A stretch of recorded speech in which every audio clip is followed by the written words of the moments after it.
تفہیم القرآن سید ابوالعلا مودودی سورہ الطور آیات 1 تا 28 حصہ دوم۔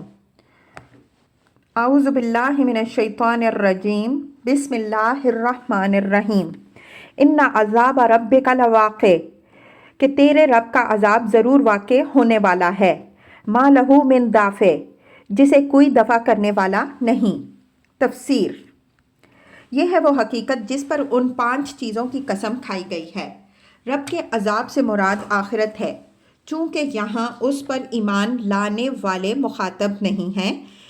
بلکہ اس کا انکار کرنے والے مخاطب ہیں، اور ان کے حق میں اس کا آنا عذاب ہی ہے۔ اس لیے اس کو قیامت یا آخرت یا روز جزا کہنے کے بجائے رب کا عذاب کہا گیا ہے۔ اب غور کیجئے کہ اس کے وقوع پر وہ 5 چیزیں کس طرح دلالت کرتی ہیں جن کی قسم کھائی گئی ہے۔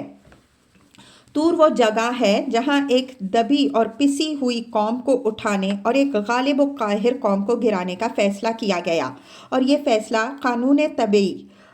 فزیکل لا کی بنیاد پر نہیں بلکہ قانون اخلاقی مورل لا اور قانون مکافات لا آف ریٹریبیوشن کی بنیاد پر تھا۔ اس لیے آخرت کے حق میں تاریخی استدلال کے طور پر طور کو بطور ایک علامت پیش کیا گیا۔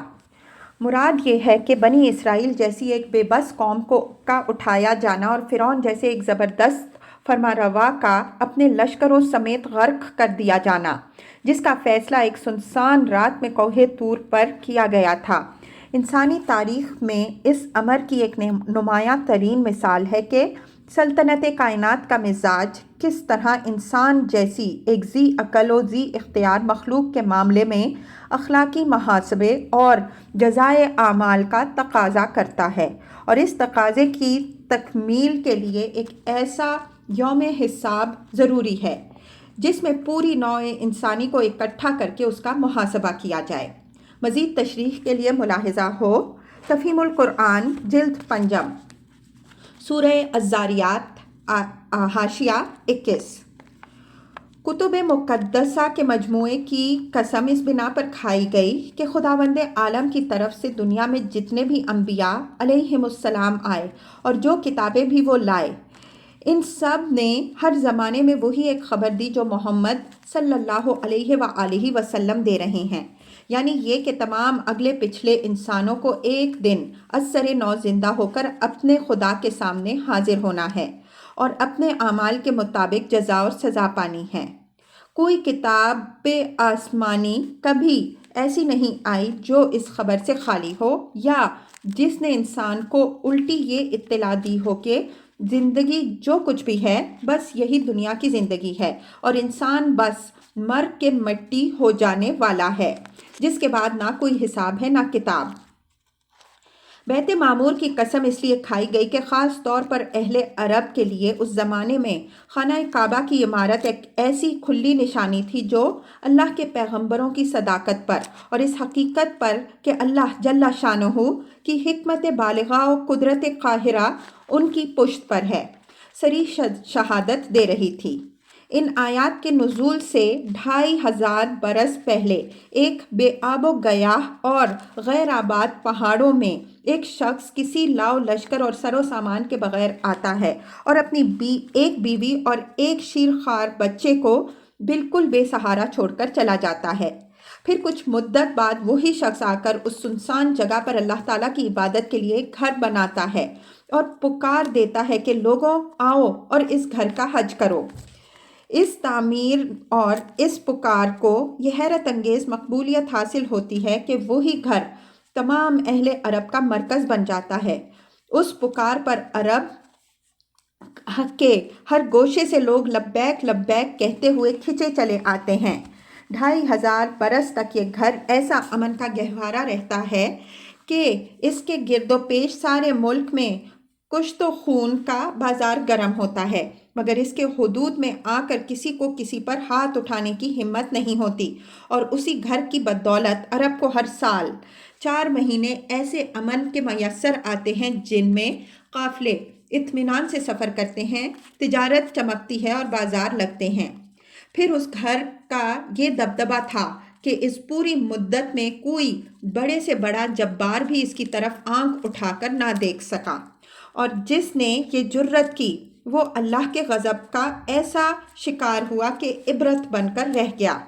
یہ کرشمہ ان آیات کے نزول سے صرف 45 ہی برس پہلے لوگ اپنی آنکھوں سے دیکھ چکے تھے، اور اس کے دیکھنے والے بہت سے آدمی اس وقت مکہ معظمہ میں زندہ موجود تھے جب یہ آیات اہل مکہ کو سنائی جا رہی تھیں۔ اس سے بڑھ کر کیا چیز اس بات کی دلیل ہو سکتی ہے کہ خدا کے پیغمبر ہوائی باتیں نہیں کیا کرتے؟ ان کی آنکھیں وہ کچھ دیکھتی ہیں جو دوسروں کو نظر نہیں آتا، ان کی زبان پر وہ حقائق جاری ہوتے ہیں جن تک دوسروں کی عقل نہیں پہنچ سکتی، وہ بظاہر ایسے کام کرتے ہیں جن کو ایک وقت کے لوگ دیکھیں تو دیوانگی سمجھیں، اور صدیوں بعد کے لوگ انہی کو دیکھ کر ان کی بصیرت پر دنگ رہ جائیں۔ اس شان کے لوگ جب بالاتفاق ہر زمانے میں یہ خبر دیتے رہے ہیں کہ قیامت آئے گی اور حشر و نشر ہوگا، تو اسے دیوانوں کی بڑھ سمجھنا خود دیوانگی ہے۔ اونچی چھت یعنی آسمان اور معجزن سمندر کی قسم اس لیے کھائی گئی کہ یہ دونوں چیزیں اللہ کی حکمت اور اس کی قدرت پر دلالت کرتی ہیں، اور اسی حکمت و قدرت سے آخرت کا امکان بھی ثابت ہوتا ہے اور اس کا وقوع و وجوب بھی۔ آسمان کی دلالت پر ہم اس سے پہلے تفسیر سورہ قاف حاشیہ 7 میں کلام کر چکے ہیں۔ رہا سمندر، تو جو شخص بھی انکار کا پیشگی فیصلہ کیے بغیر اس کو نگاہ غور سے دیکھے، اس کا دل یہ گواہی دے گا کہ زمین پر پانی کے اتنے بڑے ذخیرے کا فراہم ہو جانا بجائے خود ایک ایسی کاریگری ہے جو کسی اتفاقی حادثے کا نتیجہ نہیں ہو سکتی۔ پھر اس کے ساتھ اتنی بے شمار حکمتیں وابستہ ہیں کہ اتفاقاً ایسا حکیمانہ نظام قائم ہو جانا ممکن نہیں ہے۔ اس میں بے حد و حساب حیوانات پیدا کیے گئے ہیں جن میں ہر نوع کا نظام جسمانی ٹھیک اس گہرائی کے لیے موزوں بنایا گیا ہے جس کے اندر اسے رہنا ہے۔ اس کے پانی کو نمکین بنا دیا گیا ہے تاکہ روزانہ کروڑوں جانور جو اس میں مرتے ہیں ان کی لاشیں سڑ نہ جائیں۔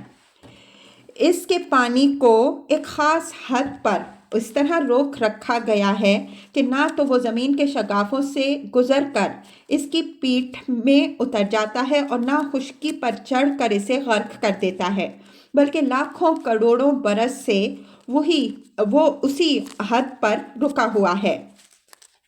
اسی عظیم ذخیرہ آب کے موجود اور برقرار رہنے میں زمین کے خشک حصوں پر بارش کا انتظام ہوتا ہے، جس میں سورج کی گرمی اور ہواؤں کی گردش اس کے ساتھ پوری باقاعدگی کے ساتھ تعاون کرتی ہے۔ اسی کے غیر آباد نہ ہونے اور طرح طرح کی مخلوقات اس میں پیدا ہونے سے یہ فائدہ حاصل ہوا ہے کہ انسان اس سے اپنی غذا اور اپنی ضرورت کی بہت سی چیزیں کثیر مقدار میں حاصل کر رہا ہے۔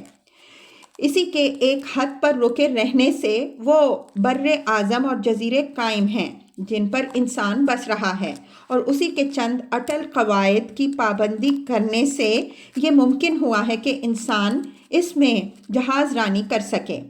ایک حکیم کی حکمت اور ایک قادر مطلق کی زبردست قدرت کے بغیر اس انتظام کا تصور نہیں کیا جا سکتا، اور نہ یہ تصور کیا جا سکتا ہے کہ انسان اور زمین کی دوسری مخلوقات کے مفاد سے سمندر کے اس انتظام کا ایک گہرا تعلق بس الٹپ ہی قائم ہو گیا ہے۔ اب اگر فی الواقع یہ اس امر کی ناقابل انکار شہادت ہے کہ ایک خدائے حکیم و قادر نے انسان کو زمین پر آباد کرنے کے لیے دوسرے بے شمار انتظامات کے ساتھ یہ بحر شور بھی اس شان سے پیدا کیا ہے، تو وہ شخص سخت احمق ہوگا جو اس حکیم سے اس نادانی کی توقع رکھے کہ وہ اس سمندر سے انسان کی کھیتیاں سیراب کرنے اور اس کے ذریعے سے انسان کو رزق دینے کا انتظام تو کر دے گا، مگر اس سے کبھی یہ نہ پوچھے گا کہ تو نے میرا رزق کھا کر اس کا حق کیسے ادا کیا۔ اور وہ اس سمندر کے سینے پر اپنے جہاز دوڑانے کی قدرت تو انسان کو عطا کر دے، مگر اس سے کبھی یہ نہ پوچھے کہ یہ جہاز تو نے حق اور راستی کے ساتھ دوڑائے یا ان کے ذریعے سے دنیا میں ڈاکے مارتا پھرتا تھا؟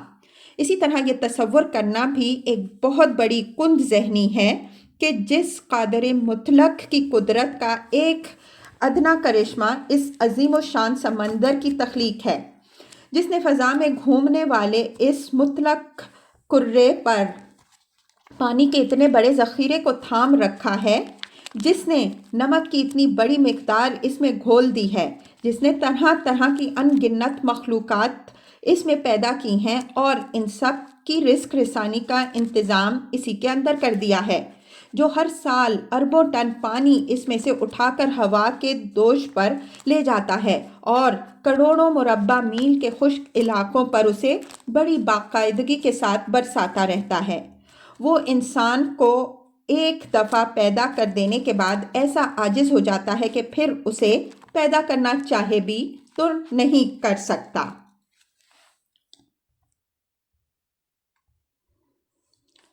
یوم تمور السماء مورا، وہ اس روز واقع ہوگا جب آسمان بری طرح ڈگمگائے گا۔ تفسیر۔ اصل الفاظ ہیں تمور السماء مورا۔ مور عربی زبان میں گھومنے، اونٹنے،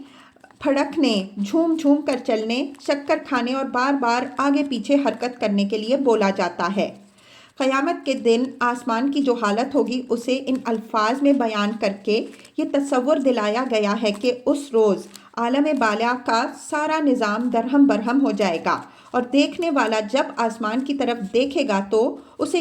یوں محسوس ہوگا کہ وہ جمع یا نقشہ جو ہمیشہ ایک ہی شان سے نظر آتا تھا بگڑ چکا ہے اور ہر طرف ایک اضطراب برپا ہے۔ وَتَسِيرُ الْجِبَالُ سَيْرًا، اور پہاڑ اڑے اڑے پھریں گے۔ تفسیر۔ دوسرے الفاظ میں زمین کی وہ گرفت جس نے پہاڑوں کو جما رکھا تھا ڈھیلی پڑ جائے گی اور وہ اپنی جڑوں سے اکھڑ کر فضا میں اس طرح اڑنے لگیں گے جیسے بادل اڑے پھرتے ہیں۔ فَوَيْلٌ يَوْمَئِذٍ لِّلْمُكَذِّبِينَ، تباہی ہے اس روز ان جھٹلانے والوں کے لیے۔ الَّذِينَ هُمْ فِي خَوْضٍ يَلْعَبُونَ، جو آج کھیل کے طور پر اپنی حجت بازیوں میں لگے ہوئے ہیں۔ تفسیر۔ مطلب یہ ہے کہ نبی سے قیامت اور آخرت اور جنت و دوزخ کی خبریں سن کر انہیں مذاق کا موضوع بنا رہے ہیں اور سنجیدگی کے ساتھ ان پر غور کرنے کے بجائے محض صریحاً ان پر باتیں چھانٹ رہے ہیں۔ آخرت پر ان کی بحثوں کا مقصود حقیقت کو سمجھنے کی کوشش نہیں ہے بلکہ ایک کھیل ہے جس سے یہ دل بہلاتے ہیں اور انہیں کچھ ہوش نہیں ہے کہ فی الواقع یہ کس انجام کی طرف چلے جا رہے ہیں۔ یوم یدعون الی نار جہنم دعا، جس دن انہیں دھکے مار مار کر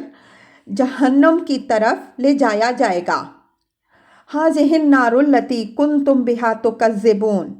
اس وقت ان سے کہا جائے گا کہ یہ وہی آگ ہے جسے تم جھٹلایا کرتے تھے۔ افسحر ھذا ام انتم لا تبصرون، اب بتاؤ یہ جادو ہے یا تمہیں سوجھ نہیں رہا؟ تفسیر۔ یعنی دنیا میں جب رسول تمہیں اس جہنم کے عذاب سے ڈراتے تھے تو تم کہتے تھے کہ یہ محض الفاظ کی جادوگری ہے جس سے ہمیں بے وقوف بنایا جا رہا ہے۔ اب بولو یہ جہنم جو تمہارے سامنے ہے یہ اسی جادو کا کرشمہ ہے یا اب بھی تمہیں نہ سوجھا کہ واقعی اسی جہنم سے تمہارا پالا پڑ گیا ہے جس کی خبر تمہیں دی جا رہی تھی۔ اصلوہا فاصبروا او لا تصبروا سواء علیکم، جاؤ اب جھلسو اس کے اندر، تم خواہ صبر کرو یا نہ کرو تمہارے لیے یکساں ہیں۔ انما تجزون ما کنتم تعملون، تمہیں ویسا ہی بدلہ دیا جا رہا ہے جیسے تم عمل کر رہے تھے۔ ان المتقین فی جنات و نعیم، متقی لوگ وہاں باغوں اور نعمتوں میں ہوں گے۔ تفسیر۔ یعنی وہ لوگ جنہوں نے انبیاء علیہم السلام کی دی ہوئی خبر پر ایمان لا کر دنیا میں اپنا بچاؤ کر لیا اور ان افکار و اعمال سے پرہیز کیا جن سے انسان جہنم کا مستحق بنتا ہے۔ فاکہین بما آتاہم ربہم،